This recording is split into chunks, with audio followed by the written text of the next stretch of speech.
чаро ман бе ӯ ором будан наметавонам? Сабаб дар чист? ту ором будан наметавонӣ аз сабаби дӯст доштанат не, аз сабаби эмоционални вобастагӣ шудагӣ ҳастӣ. вобастагӣ ин тарс астай, дӯстдорӣ ин интихоб астай.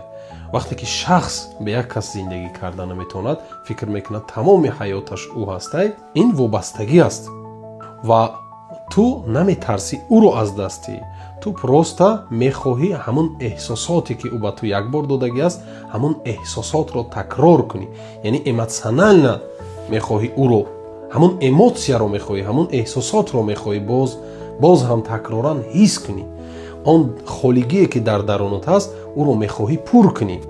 лекин ба як шахс ба талаб кардан, як касро ба худ наздик карда наметавонӣ.